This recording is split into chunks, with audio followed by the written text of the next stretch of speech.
Hello people, welcome back to my channel. ఈరోజు వీడియోలో సూర్యభగవాన్కి ఇష్టమైన ప్రసాదాల్లో తేకువ కూడా ఒకటి. ఇది ఎలా ప్రిపేర్ చేసుకోవాలో వీడియోలో అయితే చూపిస్తాను. మీరు కనుక నా ఛానల్ ఇంకా సబ్స్క్రైబ్ చేసుకోకపోతే సబ్స్క్రైబ్ చేయండి అండ్ లైక్ చేయండి.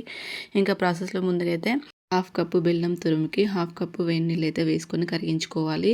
తర్వాత 2 కప్పుల గోధుమ పిండి, 1/4 కప్పు ఉప్మా రవ్వ, తర్వాత 2 టేబుల్ స్పూన్ల షుగరు, తర్వాత సన్నగా కట్ చేసిన ఎండు కొబ్బరి పలుకులు అయితే వేసుకోవాలి. నెక్స్ట్ నెయ్యి అయితే వేసుకొని మొత్తాన్ని మంచిగా ఒకసారి కలుపుకోవాలి. మీ దగ్గర సోంపు ఉంటే 1 టేబుల్ స్పూన్ ఇక్కడే వేసుకోండి. దగ్గర లేదు సో వేసుకోలేదు.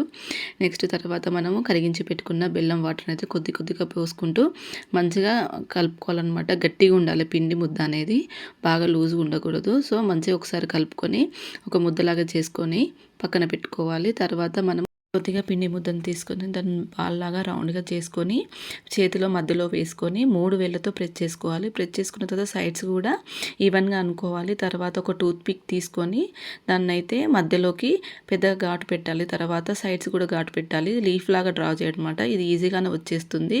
మీరు ఒకసారి ట్రై చేయండి. తర్వాత అన్నీ ఒకేసారి చేసుకొని ఒక ప్లేట్లో పెట్టుకోవాలి.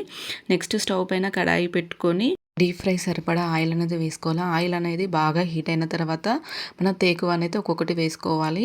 సో వేసుకున్న తర్వాత మనము ఫ్లేమ్ని అయితే మీడియం ఫ్లేమ్లోకి టర్న్ చేసుకొని గోల్డెన్ బ్రౌన్ కలర్ వచ్చేంత వరకు అయితే ఫ్రై చేసుకోవాలి. ఒకవేళ మీరు హై ఫ్లేమ్లో వేయించారనుకోండి లోపల సరిగ్గా కుక్ అవ్వదు, పైన క్రిస్పీగా లోపల సాఫ్ట్గా అయితే ఉంటాయి తేకువాలు. ఒకసారి అయితే ట్రై చేయండి.